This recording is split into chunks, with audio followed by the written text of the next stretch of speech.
You're listening to the Bird Dog Babe podcast with my mom, Courtney Bastion. This episode is presented to you by Purina Pro Plan and Boss Shotshells. Dog training is a bit of a creative process, right? And it's like not quite always tangible, not always black and white. And so I like to be able to just have that like creative momentum of being able to like write things and visualize things a little bit with like actual paper. So what happened after I moved to the app last year is that I just found like I wasn't making any progress with my training. And I added a third dog to the house. So now I have all these like really different skills that I'm training. Like the service dog needs certain criteria. My obedience dog needs something else. The puppy needs something else. And I was just like, ugh, like I'm not documenting any of this stuff anymore because the app just didn't suit my needs. So after kind of like failing completely on the whole app thing, I just thought, you know what, like I just need to sit down and like make something that's going to work for me so I can like keep track of all my training, understand where I'm at, and also understand how it like relates back to like my overall vision for what I want for my dogs. So that's kind of when I sat down and created this little journal. And every time I talk to someone about it, they're like, oh, I would really love to be able to have something where I could document my training that actually works. So this is where I am with having produced this training journal. One of the best perks to my job with Purina is meeting you, the listeners and bird dog peeps in my travels around the U.S. This past weekend, I was in Indiana and had the opportunity to meet Jen Miller and Karen Cecil and watch their puppy win Best of Breed over specials from the puppy class and earned a 5-point major. And guess what that puppy's eating? Yep, you know it, Purina Pro Plan. The combination of good genetics, training, and nutrition, it's a winning combination. I didn't get the opportunity to shoot any Boss Shotshells this past week in my travels, but after last week's episode with Hannah Leonard on Sporting Lead Free, I did receive some great feedback from those of you that are shooting Boss this year and loving it, in addition to several people asking more about Boss. Boss not only has the best on the market, but they're doing great things in the conservation space. So find out more about their ammo and order direct-to-consumer at bossshotshells.com. There are a whole lot of ladies shooting siren shotguns this season, and you know what that means. Yep, more birds in the bag, because you're shooting a shotgun that actually fits you.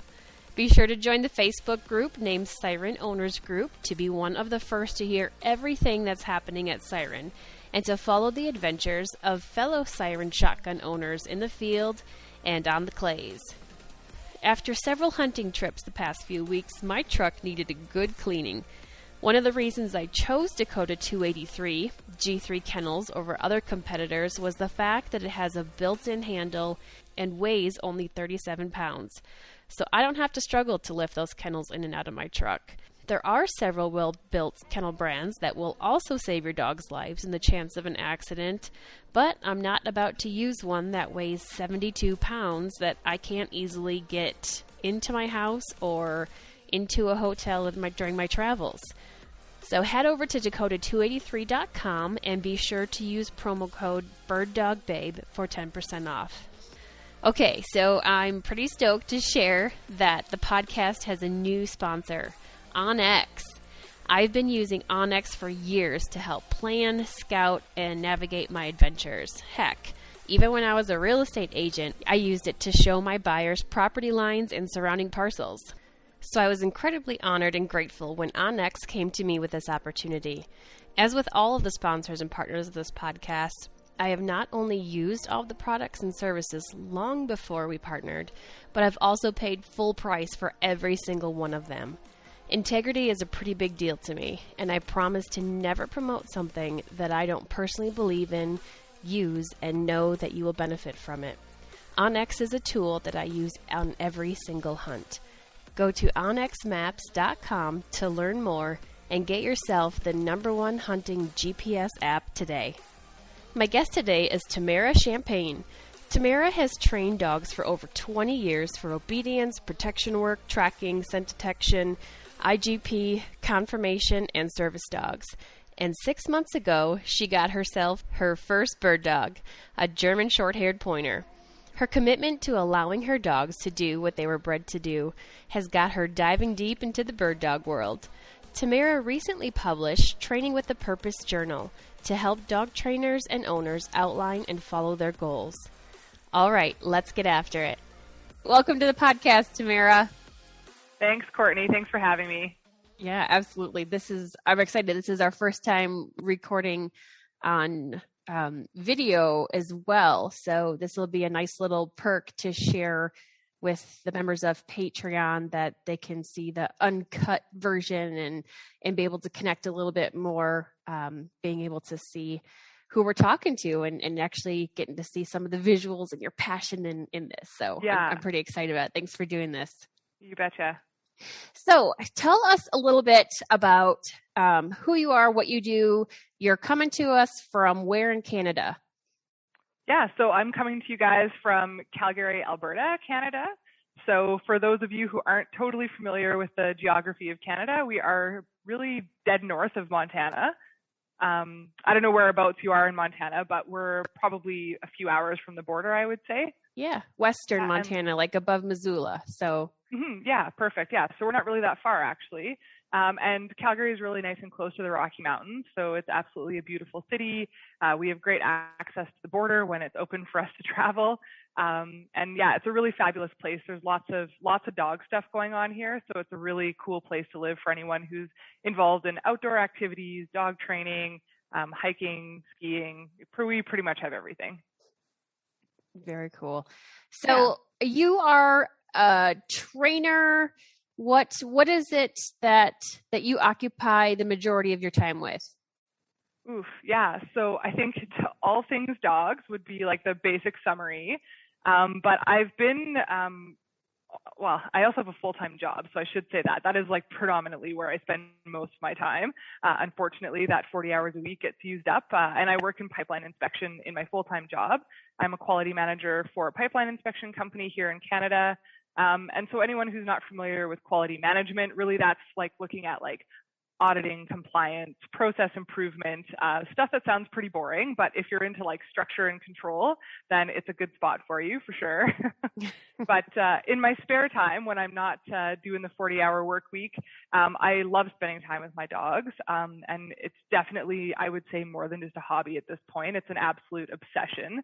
I'm totally into like all things related to dog training, behavior, everything from hosting trials to judging trials to training my own dogs. And recently I just picked up a part-time gig with one of the service dog organizations here, Aspen Service Dogs. And so I'm also one of their puppy program leaders. So yeah, I'm definitely quite involved in all of the things. But really my passion lies in training my own dogs. I don't do a lot of training for other people. I really just like training my own dogs and spending my time kind of doing the sports that we love. So right now that for me, that looks like mostly like obedience and scent detection. And of course, like maybe some hunt tests coming up with my new puppy. So that's kind of what we're all involved in right now. So are hunt tests going to be brand new to you, or have you been doing that previously?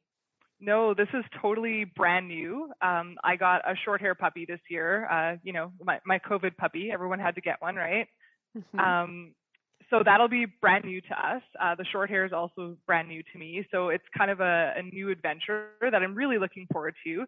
I've already met a ton of amazing people. The community seems amazing. I'm really looking forward to getting into that sport and kind of just learning all the things. I think right now at this point in the hunt test, I'm definitely in that situation where I don't know what I don't know. You know, like it's such a big world and there's so much going on that I need to learn. So I'm just kind of trying to be a sponge right now and take that all in. Yeah. So is the breeder of your short hair involved in testing and hunting? Is that something that you purposely sought out in a breeder? Yeah, it absolutely was. I had been looking at a short hair for a long time. I've had Dobermans now for probably about 20 years. And I love the breed. I will always probably have a Doberman. Like I'm not looking to replace that breed in my home. But they do have some health problems. Like I've been really fortunate that most of my Dobermans have lived into at least double digits, but that's actually not super common for the breed. And I also just wanted to try something new. Like I said, I've always done like obedience, or I did IGP with my Dobermans, which at the time was Schutzen, and it's gone through a few iterations of name changes over the years, tracking, those sorts of things. And so I just wanted to kind of try something new. And one thing that I love about dog training is just watching dogs do what they were bred to do. Like, I've never had a dog that I've done herding with, but that's one example. Like, I just love dogs working sheep. Like, I just think it's amazing to see their innate ability and just have them like kind of just do the thing that they were bred for and intended for. And so when I was looking for a new breed, I also wanted to find something that had that like innate working ability still involved in the lines. In Dobermans, of course, their purpose was originally personal protection. And so we don't really breed for that as much anymore. I think that part of the Doberman is sort of going away a little bit. And I'm not involved in protection sports anymore. So that wasn't really something that I was really wanting to pursue. So some more of the bitey breeds like the German Shepherds and the Malinois, like I didn't want to go down that road because I knew I wasn't going to pursue that sport or that career for that dog. So I looked sort of towards the sporting dogs, and that's kind of how I started narrowing down my selection to a short hair. I think the biggest thing for me was looking for a breeder that did the health testing, that tested or at least titled their own dogs so that they were like working in the same venues that I wanted to pursue. And I wanted to be able to do the things that my dog was intended to be doing. So that's kind of how I came upon the breeder that I found. And they're actually quite involved in NAVHDA. They are, Charles Poulter is a NAVHDA judge, and his partner Annie are very involved in their chapters as well. And I think they have, I think for sure one versatile champion, which is my puppy's mom, but I think that they have a couple on the way as well. So they're really, really busy with NAVHDA. So to me, it was really important that they like kind of had that perspective. And they've also been a huge supporter for me already since we've gotten the puppy. So it's been really great to get involved with them. That's awesome. Have you already joined your NAVHDA chapter there and gone to any of the training days or anything? Yeah. So the Prairie Vista NAVHDA chapter is the one that's here local to me in Calgary. And I've been to a few training days with my new puppy. And I also volunteered at a couple of the tests that they had there this summer. My puppy wasn't ready. I wasn't ready, actually. I think my puppy was probably totally fine to do his NA this fall, but I wasn't ready. But it was a really good opportunity to volunteer at those tests and just meet the members and kind of get involved with the club and just watch like kind of what everything was all about. Like it's so easy to read the AIMS book and try and like decipher in your mind like what those exercises really look like, but being able to see them is just like it really concretes everything for you, right? You can start putting that whole picture together for what your day would look like with your puppy. Right. So like as a novice to this going in, like when you got there, what was kind of the most overwhelming thing to you? I don't know. Like I think what a lot of people might find overwhelming was just going into that club environment and sort of trying to meet people and kind of figure out how to like place yourself kind of within the environment. But having been in Schützen for so many years, like the workings of the clubs and like the club days and the training days are very similar. So that part I kind of felt like was a bit old hat. Like I was like, yeah, you show up to a training day, like you're kind of there all day. You kind of help people work their dogs and observe things. And so that part was really good. But I think that the biggest part of it was just like not really knowing anything about like the bird work, right? Like some of it seems like really innate to me, like the tracking and the retrieving and the swimming and like, like those are like behaviors that I, as a dog trainer, feel like I can train my dog in. But everything related to birds was just like so foreign to me. And like, I just like, how do I pick this thing up? And like, what am I supposed to do with it? And like, I remember posting a video of like Vimi's first time on pigeons and traps. And I posted it on Facebook and I left some of the like part in there where I was like, now I don't know what to do. Like I'm saying on the video, like should I pop the trap? Like what's going on? Like I have no idea. Like my puppy's on point and like I just don't even know where to go from here. So like the whole thing was just so overwhelming, but like exciting, like overwhelming in a good way. But I remember Charles responding to it and he's like, yes, you should definitely pop the trap. So it's like these things that you don't even think that you just don't know anything about that, right? Yeah. But I mean, I think your ability to probably like read dogs and understand training concepts in general is probably helping you come in a little bit more advanced than, your average novice, don't you think? Yeah, I think that that's definitely helpful for sure. Especially like I think I do a lot of scent detection right now with my dogs, and I think that that's very complementary to hunting, right? Like the dogs are using kind of the same innate natural ability to do the detection as they are the hunting, right? So early on, like I got my puppy just like hunting around the house for his toy and like just hunting for his breakfast and stuff like that. And that gives me the ability to kind of like recognize what my dog looks like when he's actually on odor and when he's actually hunting. And I think that like definitely the overwhelm isn't there that like some new people might have coming into it where like they see all of these things and they don't really understand how the whole picture goes together. Whereas I feel like at least my experience in past sports has helped me sort of break it down to understand like there's certain skills involved in each overall concept. And I at least feel comfortable training those overall skills. So I think there's still the magic of the experience where it comes to putting the whole concept together and being successful with that. But I'm definitely not feeling terribly overwhelmed, at least with like understanding the skills that are required. Mm-hmm. And how old is your puppy now?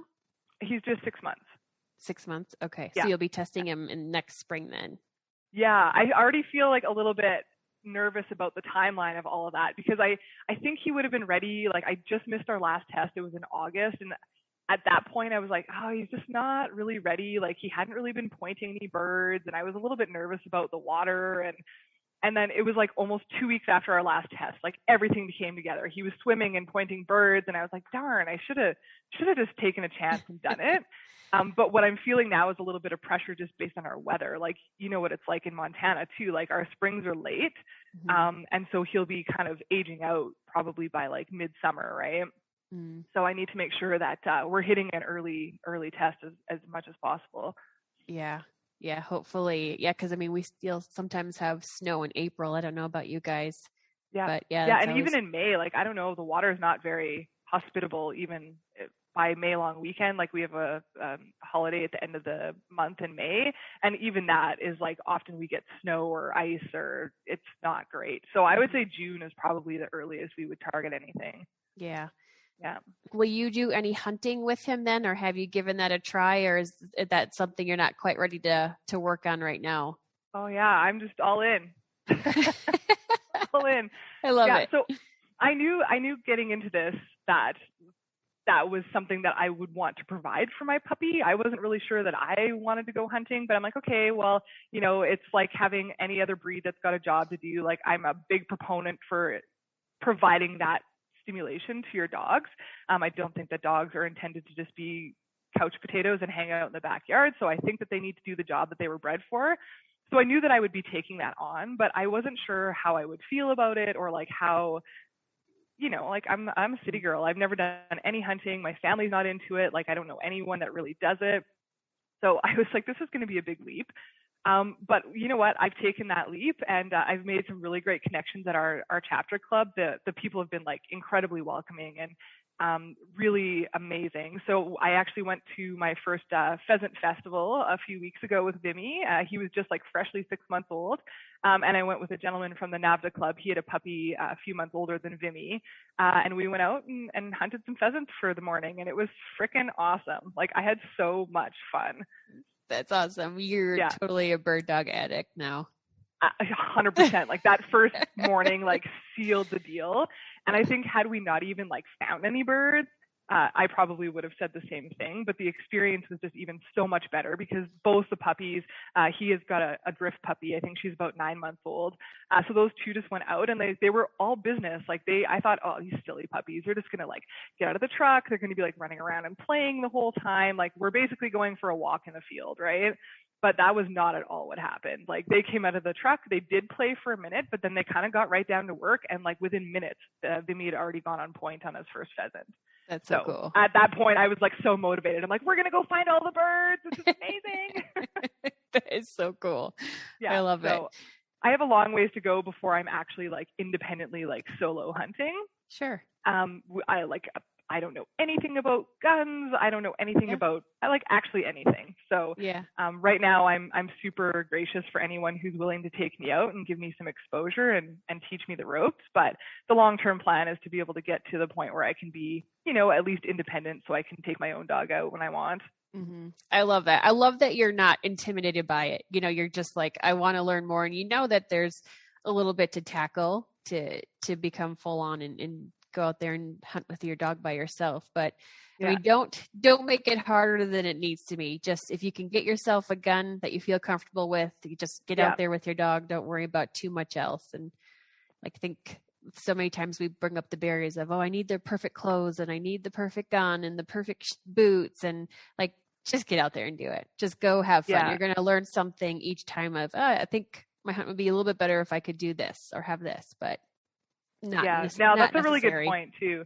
Yeah. You don't need any of that fancy stuff. Like I didn't even have like an orange anything when I first started at the club. And like, I slowly piece by piece got something, and a friend lent me one of those like sort of like, like flimsy orange vests. And so I had that going out, and I got a hat, and so like, I'm already kind of like geared up to where I needed to be. And all, like you say, like all the rest of it will come with time and experience. Right.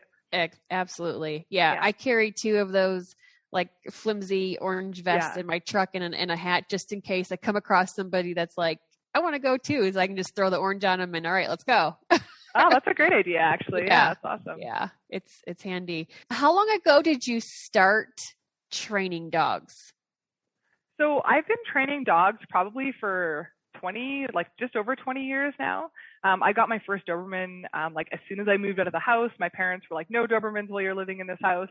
I don't know if they were like afraid of them or what the actual like reason for that rule was, but as soon as I left, I got a Doberman. And my breeder said to me, hey, if you want this puppy, like he's a lovely puppy, but we expect that you show him and we expect that you put obedience titles on him. And that's kind of the criteria, as much like many of the NAVHDA breeders that say we want, at least a natural ability on this puppy. So I was like, sure, I have literally no idea what any of that means, but she was a really great mentor to me. And she kind of taught me the ropes of how to show my own dog and pointed me in the direction of people that could help me with obedience trainers. And the rest is history. Like, I think the first time I entered a dog show, I got like a ribbon and I was totally hooked. I was like, this is amazing. I love this. So have you been showing all your dogs since then? Yeah, I really show to support my breeder. It's not my thing. I don't really care for it. It's a lot of like hurry up and wait. You're just sitting around and, you show your dog for a couple minutes, and it's like a very subjective test of what your dog's all about. Like, that's one person's opinion that you're paying for that day. So I do it if my breeders request it. If they don't request it, I'm kicking my heels all the way to the field or the obedience ring or wherever else I'd rather be spending my time. But if my breeder wants me to do it, then I will absolutely show my own dogs. Mm-hmm. So what brought you from going from like just training to the testing aspect of it and then like continuing to build on that? I think there's probably a few things that kind of like got me hooked and then kept me going with it. I would say the big aspect, which I really didn't think like, I always consider myself like an introverted person and that I don't really need like all of these like social communities. But at the end of the day, I really think that that's what kind of keeps me going with the dog stuff, is that like we have these really great communities. We meet all of these amazing people that are like-minded. We share interests in all the same things. And we're all pushing towards the same thing. So it's kind of awesome to be able to share this community with people who also understand the highs and the lows of all of that, right? Because let's be realistic, not everything's a walk in the park when it comes to training dogs and competing. So I think that's kind of what got me like involved. Like early on, I took some puppy obedience classes with my very first Doberman, and I met who I'm still friends with the instructor to this day. And I think that her encouragement to get involved and then kind of meeting that community and training with people was kind of what got me hooked on it. And I think like there's always that little taste of success when you go out and you do have like, your dog like wins a class or you come home with a ribbon because you did really well or whatever. I think that's kind of what got me hooked originally. I'm like a very competitive person by nature, and so I love to compete. But it's actually not what keeps me coming back, because if you only look at all of that as your measure of success, then like dog training can actually, and competing with your dog can be awfully unsuccessful, right? Like you're probably going to have a lot of bad days. And so I think what actually keeps me coming back now isn't the accolades or the ribbons or the wins. It's really just the experience of being out there with my dog and like training every single day and competing. Like you're building this bond that you would not have with your dog if you didn't do those things, right? Like you're learning how to work as a team. You're overcoming challenges together as a team, which is like really huge for establishing trust between the two of you. And to me, that's really what keeps me coming back to all this like dog competition and testing and all that kind of stuff. How many dogs do you have right now? So I have 2 personal dogs, and I also have a foster. So I'm fostering a service dog in training right now for Aspen. And he's about 15 months old right now, and he'll probably be embarking on his like adult training journey here pretty shortly. So he'll be leaving us to go back to Aspen service dogs and complete that last little bit of training to get him over the finish line as a certified service dog. And then I have my 4-year-old Doberman Valor. He is kind of like my main dog right now that I do obedience and scent detection with. And then I have my puppy Vimy, my 6-month-old short hair. And yeah, it's a pretty busy house right now with 2 puppies who are kind of like in that adolescent phase. So right. Valor's the only one that has any sanity at the moment. Are you training every day? You know, I train probably every single day, but I don't train every dog every day. Okay. So I think dogs need downtime, just like we need downtime. Like if you were training for some, you know, like let's say you were studying for school or you were training for a marathon, like, you know, you're going to get exhausted if you're training every single day, right? So I like to train. So like having a multiple dog hold for me is awesome because I'm not wearing down one dog. I'm not overworking them. But I try to give all my dogs a day off. And that day off looks like mostly just like free time, have some free chews, have like lots of like free running time, like lots of off leash time, relaxing time, that sort of stuff. And then besides that, I probably train each dog probably like for sure 5 days a week, I would say. Okay. So you started a business, canine development, testing and training? Yeah, just canine development and testing.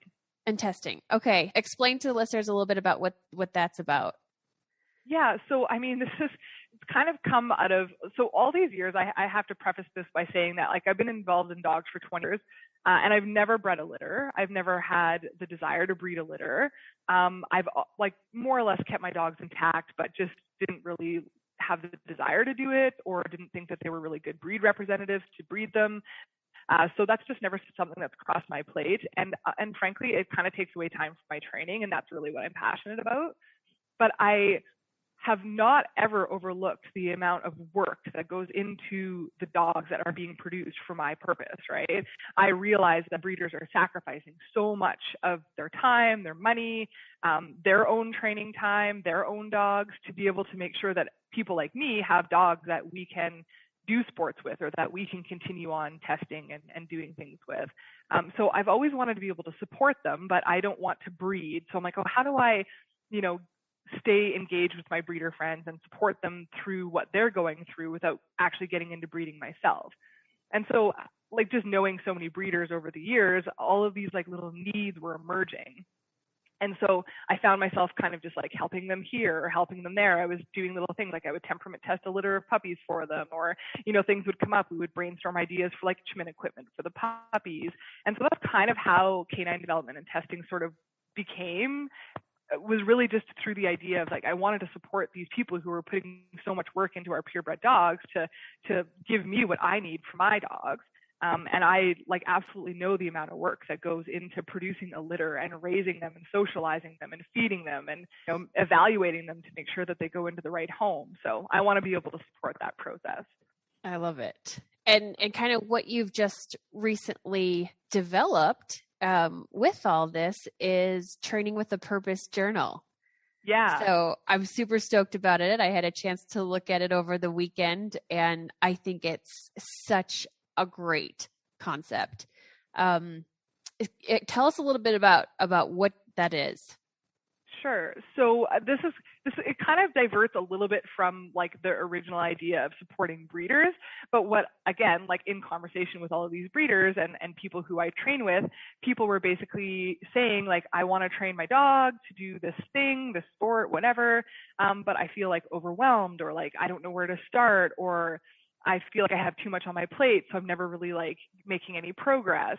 And like, I'm a like compulsive, organized, like I document everything. I'm always journaling things. And I track all of my training more or less with either like a notebook or an app or whatever. And so I know that there's a lot of value in being able to kind of like journal or like plan like kind of what your goals are, and then kind of trying to create training sessions that help you align to that, right? It's so easy in this like digital world now to like be overwhelmed or compare yourself to other people, right? Like you see social media and there's all these amazing dog trainers. There's amazing dog trainers everywhere, you know, and they're training their dogs to do all of these awesome things. And it's easy as like someone who maybe doesn't feel that they're an amazing dog trainer or doesn't have the experience or the resources to feel like they're not achieving as much as those other people, or they're not making progress. And so I wanted to be able to share all of my experience in sort of training or planning my training with other people. And that's kind of how this whole journal idea was born. I have spent like, I don't know how much time and money and resources on like trying to find like the perfect like app or like the perfect notebook. And they pretty much don't exist as far as I can tell, because none of them have been made for dog training. I finally like switched all of my notes over to like this like app like last year. And that was kind of the final straw for me when I was like, I spent all this time like transferring all of my notes over and making my training plans on this app, which was supposed to like increase my productivity and my efficiency and all these things. And it just didn't work. Like I didn't feel like dog training is a bit of a creative process, right? And it's like not quite always tangible, not always black and white. And so I like to be able to just have that like creative momentum of being able to like write things and visualize things a little bit with like actual paper. So what happened after I moved to the app last year is that I just found like I wasn't making any progress with my training. And I added a third dog to the house. So now I have all these like really different skills that I'm training. Like the service dog needs certain criteria. My obedience dog needs something else. The puppy needs something else. And I was just like, ugh, like I'm not documenting any of this stuff anymore because the app just didn't suit my needs. So after kind of like failing completely on the whole app thing, I just thought, you know what, like I just need to sit down and like make something that's going to work for me so I can like keep track of all my training, understand where I'm at, and also understand how it like relates back to like my overall vision for what I want for my dogs. So that's kind of when I sat down and created this little journal. And every time I talk to someone about it, they're like, oh, I would really love to be able to have something where I could document my training that actually works. So this is where I am with having produced this training journal. Yeah, it's perfect. And I can totally relate with like digital concept, you know, whether like I just want to make a grocery list or put something in notes. It just isn't as fluid. And yeah, you know, I'll always catch myself. I mean, I have like 7 different notebooks, and then I have them titled of different topics, and then I write notes down in the notebooks, but it gets to be a mishmash.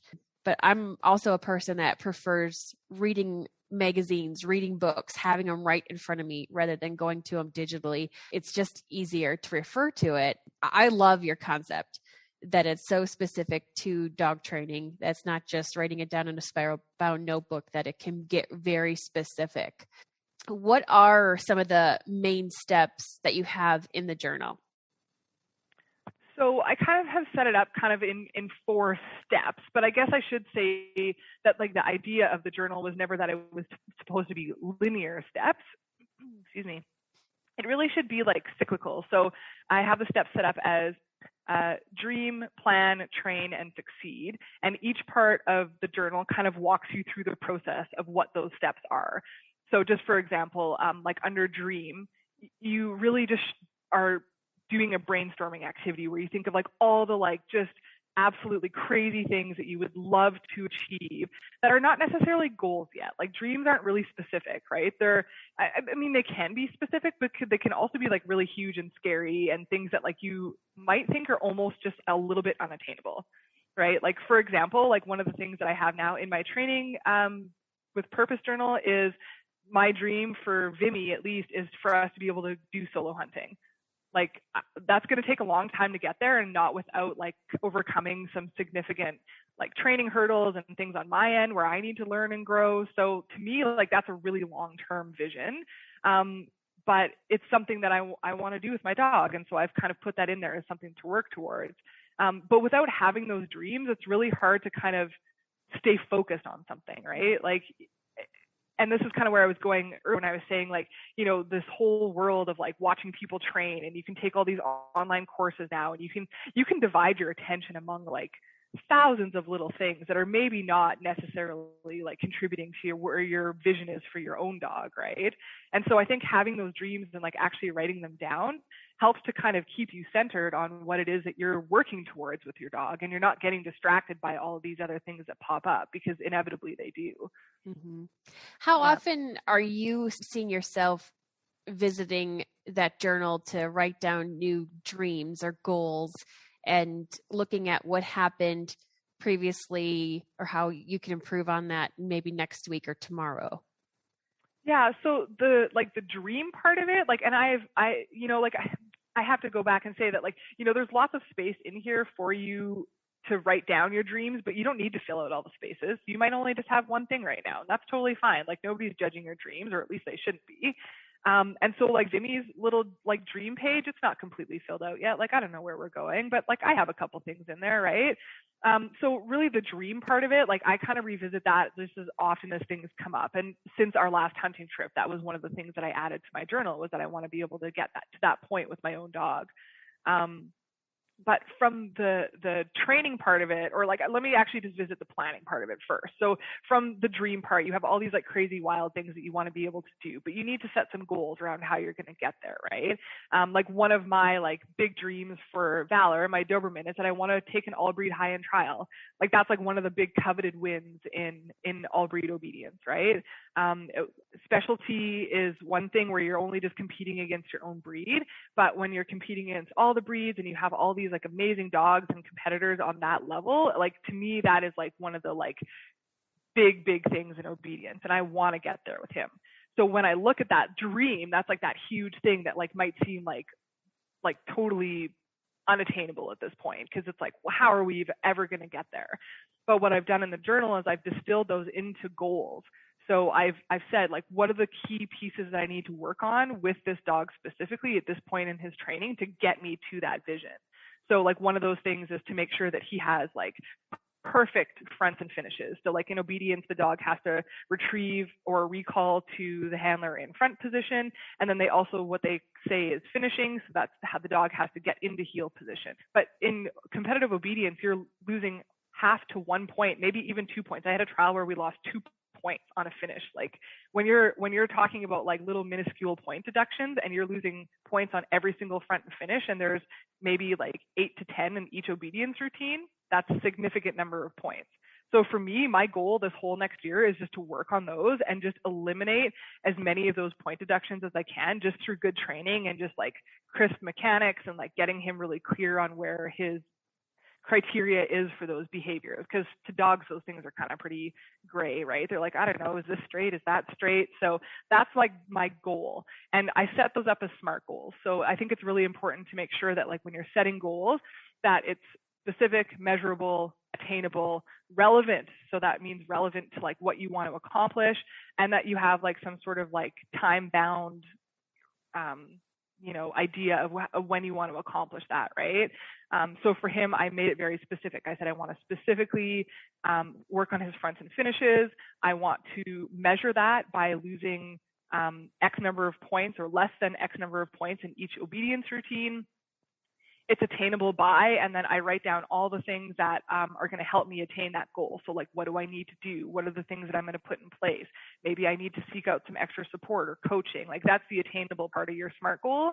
And then relevant, like how does it relate back to your dream, right? So if that isn't relevant somehow, then like, should I be chasing it? Like that's kind of where it helps you focus your time a little bit, right? And then the time bound part of it is like, goals are obviously meant to be in flux sometimes, but you need to give yourself at least like an initial time frame for when you want to get that done by. And hey, if it changes or if it's in flux or whatever, not a big deal, but have that time bound goal so that you can start putting steps in place to work towards it over a period of time. But once I get those goals in place, then basically I'm really focusing on like the day-to-day part of it is really the day-to-day training and the skills that are required to get me to those goals. And so that's the part that I'm actually revisiting on a pretty regular basis. So I set the dreams, I set the goal. That's kind of like the planning part of it's all done now. And then I'm actually just getting into the nitty-gritty details of training my dog every single day. And that's the train part of the journal. And so each day is just broken down by skills.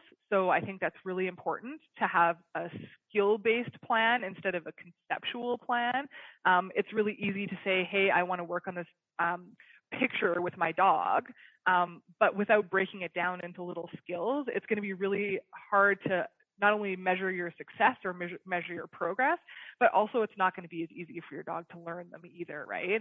So the journal is broken down so that you can work on very specific skills every single day that are relevant to your goals. And then that part of it, I kind of review kind of just on the fly. Like I might not always journal everything every single day because life gets in the way. It happens, right? Like you just forget or you got busy or like whatever the case may be. You just kind of like fall off the bus for a while on your journaling. But the nice part of the journal for me, and this is again where like some of these like notebooks and planners just weren't working for me, is that they were all dated. So the journal isn't dated. You can take sheets out. Heck, it's a 3-ring binder. Like throw the sheet out if you're not happy with it, or add a new one if you need to replace something. And if you didn't journal for a few days or a week or a month or whatever, that's not a big deal either because it's not dated. You add the dates as you're going through your each like day training plan. And you can revisit those as often as possible, but as often as is also realistic for you, right? Mm-hmm. Not everyone may have the time to do it on a daily basis.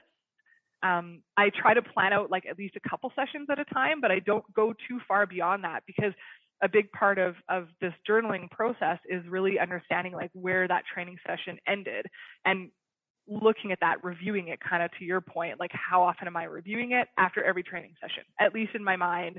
And I'll try and make a point of going to write down what happened, like what went really well, what might need some work. Like maybe the training session like just went off the rails and it did not go how I wanted it at all. I might make a note of that and just like simmer on it for a little while until I come back to my next training session and make a new plan for how I want to approach something again. Mm-hmm. So that like whole like planning my skills out for each training session and then reviewing them is happening on a pretty regular basis. Mm-hmm.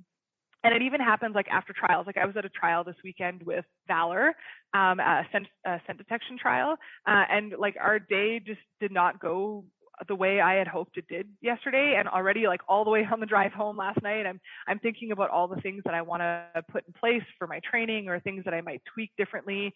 And some of the notes I want to just make on the trial itself, like that are going to give me those reminders in my training of like where I'm going with it. So I came home last night and wrote that down in my journal, just kind of like under the notes section, just saying like, hey, like pay attention to this. This didn't really work very well. Like maybe consider a training plan for this problem in the future. Mm-hmm. So it's not necessarily that I'm making a big plan every single time I sit down. It's just like these little like thoughts and sort of feelings about how things went sometimes is what I'm documenting. Yeah. I see how this is going to be super helpful for those of us that are training multiple dogs at a time as well. You know, you take 3 natural ability dogs to a test and then they each have a completely different outcome and you have different goals to set for each of them moving forward. So like in the utility test, like let's say one of my goals is to have a utility prize on a dog, knowing that there's different areas of the utility test. How specific would you recommend you put a goal? Like if I say I want my dog to be able to heel through the stakes without touching me or without spinning in a circle or without losing focus on what it's doing because it knows that ducks are straight ahead. You know, how specific are you suggesting that we get into that?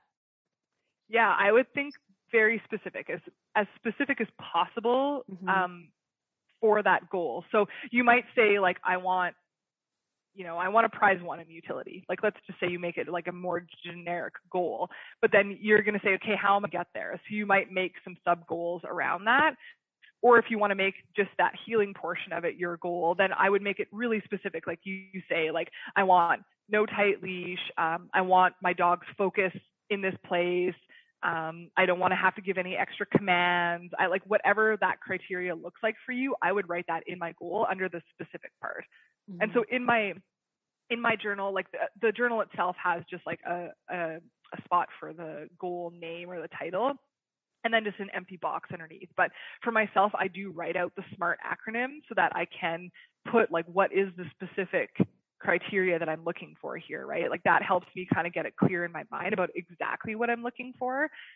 Because then when you go to your training skills, that's going to be where you start breaking down that goal. So you say, okay, well, what do I have to do to make sure that my dog never has a tight leash? Or what do I need to do to make sure that my dog's always on the same side of the pylons as I am? Like, so then you're going to start working a plan for those skills to make sure that you're developing them as needed. Break down the SMART acronym. So specific, measurable, attainable, relevant, and time bound. And you have that in the journal for on every goal page? I do. So at the top of just the generic goal page, at the beginning, you'll see that I have that written down, and it kind of gives you a bit of a description as to like some of the things that you might want to consider when you're looking at each one of those criteria. And then I just give you like a blank goal box to write that in. So I left it sort of generic for a reason, because not everyone's going to want to have that like specific criteria in their goal page. But for me, I like the clarity of that. So I just write down like S, and then I put what my specific criteria is around that. Measurable, like how are you going to measure your healing? Like I think that's something that I think people really struggle with, the measurable part of the SMART goal. Like for you, would that be like a particular score then on your healing? Like that could be measurable, right? Mm-hmm. So you kind of just need to get clear in your mind of like how you're going to measure your actual goal progress. Mm-hmm. And then attainable.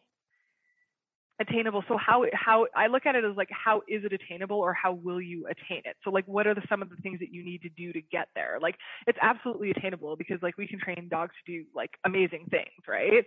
So we can absolutely teach them how to get through this healing course, but like, what are you going to have to do to make sure that you get there? So maybe it's that you need to increase the frequency of your training on healing specifically. It might be that you're going to seek out a coach or a mentor to help you with that.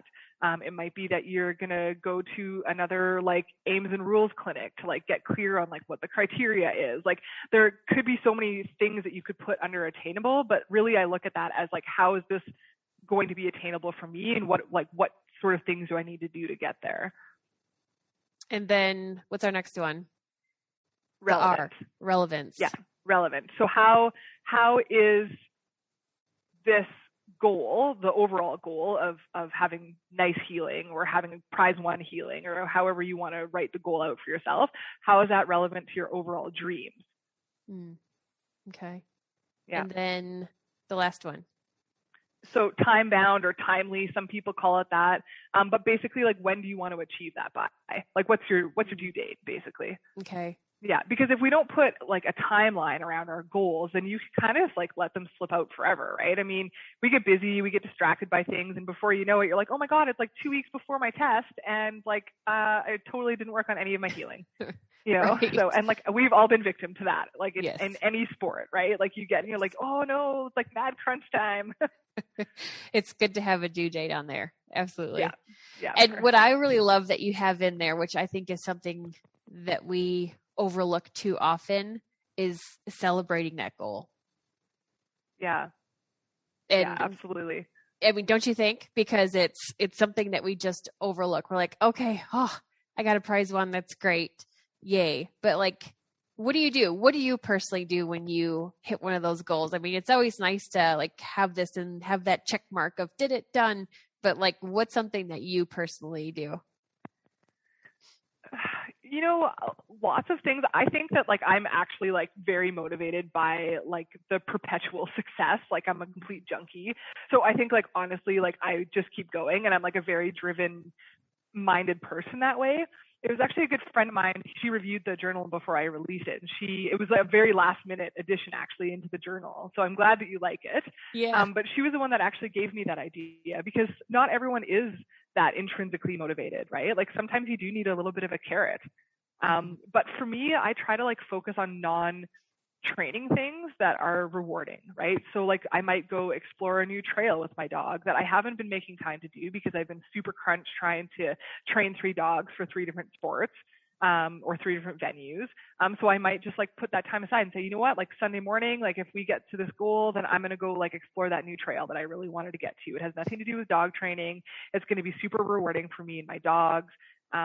Like, so there's lots of different things. Let me just look in my book right now and see, because I did just plan out this month's training, and I had some goals in there, and I was like, well, I'm going to use this like little reward setting thing because I like that idea. Yeah. Oh, one thing that I had was just to like share a video like progress update as a bit of a reward, right? So like you can kind of like have that camaraderie from your like dog training circle, right? To say like, hey, like look what I accomplished this month, guys.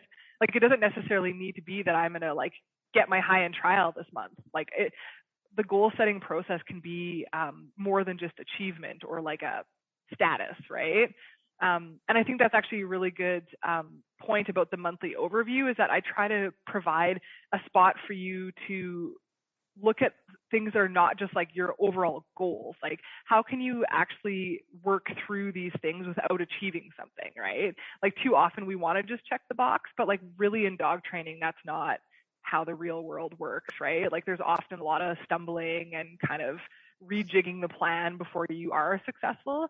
So one thing that I really like to use, and this was taught to me by my old triathlon coach, was the idea of process goals. Do you know what a process goal is? No. Okay. So the way that she explained it to me was to have something that wasn't just like outcome based, right? Like getting your utility prize 1 is a very outcome based goal. But like a process goal is more about like some of the little things that you can do on your journey towards that goal that are still going to contribute towards the success or to like the attainment of that goal, but that you can still check off and feel good about even if you don't get to that utility prize 1. Mm-hmm. Right. So, and I think we know like all too well the disappointment of like hanging this like huge goal over our heads and saying like, this is what I'm doing, and like living only for that goal, and then like being kind of disappointed or let down if it doesn't happen. Right. Mm-hmm. So the idea of having these process goals is to give yourself a little bit of motivation to continue working towards things, but also be able to celebrate the small successes when they happen and not be disappointed if there is, you know, for some reason you don't hit that goal as planned. The last part of it is just kind of like the overview at the end. So you can use that part of the journal however you want, but it kind of goes back to your question you asked earlier about like the review process, right? So you should be reviewing kind of like every few sessions and kind of like implementing strategies if things aren't going well and making changes on the fly. But it's always nice to like take a big step back and look at what's kind of happened over that last year, right? So I have kind of just a little section at the back that's kind of just like your yearly overview that it has a place to write down the goals that you originally set for yourself and some areas to note how it's been going. Like, did you achieve those goals? What's worked? What hasn't worked? And if you haven't achieved those goals yet, because they might be really long-term goals, then like what's your progress? Like what progress have you made towards that? So I think that that's a nice kind of way to do an annual review and just see where you're at, what's working, what needs to be changed, and then kind of go forward with that process again. And that's where like kind of the cyclical part of this planning all comes in. Okay. Tell us how we can get this journal, Training with a Purpose. Yeah, you can, probably the easiest way is just to find me on my website. So it's caninedevelopmentandtesting.com. And my email's there and my social media links and stuff are there. So that's probably the easiest way to find me or the journal itself. Okay. And you're on Instagram and Facebook? Yeah, Instagram and Facebook. Okay. And my CDT Instagram page is separate from my personal page. So if anyone wants just like cute dog pictures and dog training videos, then they can reach me at sport.canines on Instagram. Very cool. And can you tell us what's the price of the journals? I know you have an online option, and then they can also get the hard copy as well. Yeah, so I made the hard copy available just as a downloadable file. That's $9.99. It's nice and simple. It prints off as an 8.5 by 11 page, and you can either print it black and white or color, whatever your preference is. And that gives you tons of flexibility to add, because really the pages that you're going to want to add frequently are like your monthly and daily training logs. So that gives you lots of flexibility to print as many or as few as you want at a time. The other option is the hard copy, as you mentioned. That's $29.99. This is in Canadian dollars. Lucky for all the American residents, for sure. And that is in a little bit of a smaller version. So it's in 5 by 5 by 8.5, I believe the page size is. So it's quite like, it's like a nice little package that you can like slip into a training bag or like just easily take with you. It doesn't take up your whole desk when you're, sitting here trying to write in it. So that's what the hard copy version is. There's a little bit of shipping, of course, required with the hard copy version. But yeah, we can get that out to anyone who needs it. So. Very cool. And you just dropped this last week, right? Yeah, just last week this went live, and it's been kind of like crazy to get it all figured out, because it's like totally not in my wheelhouse. Like I only just made it available based on a whim, because people were like, oh, that'd be really nice to have access to something like that. Yeah. But then, these things take legs quickly, and before you know it, you're like down the rabbit hole of like, how do I print this? And like, where do I set up the bleeds for this? Or like, who is going to print this? And like, where do I find binders this size? And so It's kind of been this whole thing, but it's been fun. It's always a nice distraction to other everyday life stuff. Yeah. And if we're interested in some of your other services you offer, Tamara, through canine development and testing. So you have the temperament testing, cognition testing, and then you also have the enrichment equipment for sale, right? Yeah, absolutely. Yeah. So the equipment we can ship anywhere. It comes disassembled, and we just send you instructions on how to put it together. And that puppy package is a little wobble board, a teeter-totter, and a dog walk, all puppy-sized. So it's really nice to be able to just have some equipment that you can put into your puppy whelping box as the puppies get kind of that 3 to 4 weeks of age and older. And that, again, was kind of born out of the idea that like a lot of my breeder friends were looking for this kind of stuff, but it really wasn't available. But we've actually been shipping it all over North America now. So it's been actually a really exciting addition to CDT. And so that's available on our website. And then the temperament testing and the cognition testing, it's a pretty local service, because I have to be on site for that. So I'm mostly doing that for people kind of in the Alberta area. But there's lots of resources online for temperament testing or cognition testing if anyone wants to learn about it. So if anyone wants more information on it and how to find resources in their own area, certainly just touch base with me and I can try and put them in touch with people. Yeah. So when you're, besides doing those evaluations, I mean, is there anything that you can recommend that breeders do to help with that, to help have puppies? And I know this could be a whole can of worms, right? Yeah. Like we could do another probably 3 hours on this topic, but like maybe just generally what we can do to have smarter puppies, to have more well-rounded socialized puppies. Like, have you noticed something over the years of specifics of like your top tips? Yeah, I would say, the biggest thing and the easiest thing for breeders to do is to provide that novel stimulation for puppies kind of from that 3-week to 8-week period when they're with the breeder. So that can look like the puppy agility or enrichment equipment. It can look like those like puppy adventure boxes that are really popular now, like those PVC frames with like the little like paintbrushes and rollers and things that are hanging from it.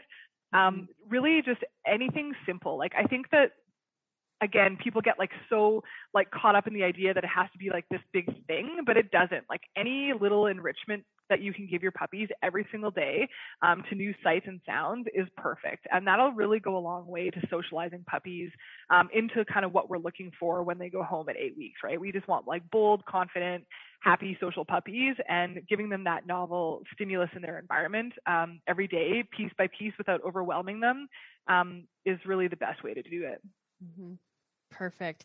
Well, I'm really excited to keep following your journey with your first bird dog here and seeing you become, your growth in becoming a hunter and with all the cool things that you're going to do with Vinny. Yeah, thank you. Thank you so much. I'm really excited. I'm really looking forward to kind of getting into it and learning more. And just enjoying the process with my puppy, right? Because it's only all new once. So once you know all the things that are coming at you, then sometimes you can worry about things. But for right now, I'm just taking it as a new adventure and looking forward to it. Yeah. Did you get to eat any of the pheasant that you guys had? Yeah, we sure did. Yeah, I was awfully worried about it. I remember messaging Mary, the wife of the gentleman that I went hunting with. They were also at the same pheasant festival, but they hunted in a different group. And I remember Ron sent me home with these 3 birds, and I'm like, oh God, what am I going to do with these things? I have to watch a YouTube video on this. Yeah. And for the record, I didn't. My hubby did, and I'm like, here, you need to deal with these things. But I remember messaging Mary when I got home because he was questioning me about are you sure we're supposed to eat these things? I'm like, yeah, I think so. But I messaged her and she laughed. She laughed at me. She's like, yes, you can absolutely eat them. It's all good. Enjoy. They'll be delicious. And she was right. They were delicious. We had how did you prepare them? I looked for something with a sauce because I was a little bit concerned. So I'm like, I'm going to have to hide this meat in something because it might not be very good. What if it's awful? Anyway, it didn't really even need a sauce, but I just did a little mushroom sauce with some veggies and stuff on the side, and it was wonderful. That's so cool. It was really good. I'm gonna need some more of these in the future. Yeah, absolutely. I will definitely need that.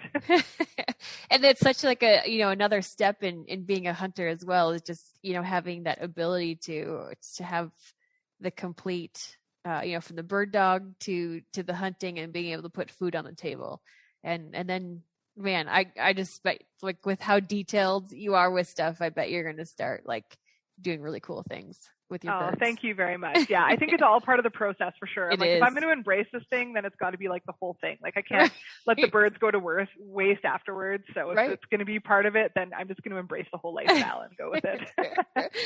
I totally love it. So tell us one more time, Tamara, the website we can find you on and social media handles. You betcha. So it's caninedevelopmentandtesting.com. And if you want anything business related, all of my contact information, email, Instagram, Facebook is all on the website. And just for cute dog photos and training videos, you can find me at sport.canines, so spelled out CANINES, and that's on Instagram. Awesome. Thank you so much. Yeah, thanks for having me, Courtney. You've just finished another episode of the Bird Dog Babe podcast. Now go check out Tamara's website and order yourself Training with Purpose journal. I've already started writing down some goals for my crazy cocker puppy Midge so that I can follow that timeline and have her on par to be on my A team for next season. If you're interested in the uncut video of this episode, more discounts, giveaways, and content, sign up to be a Patreon member for $5 per month at patreon.com/theBirdDogBabe. Check out the sponsors and partners of this podcast for all of your bird dog and hunting needs. Purina Pro Plan, Bosch Shotshells, Onyx Maps, Siren Shotguns, and Dakota 283 Kennels. And please support the conservation organizations of the birds you're chasing after this season and the public lands in which you hunt.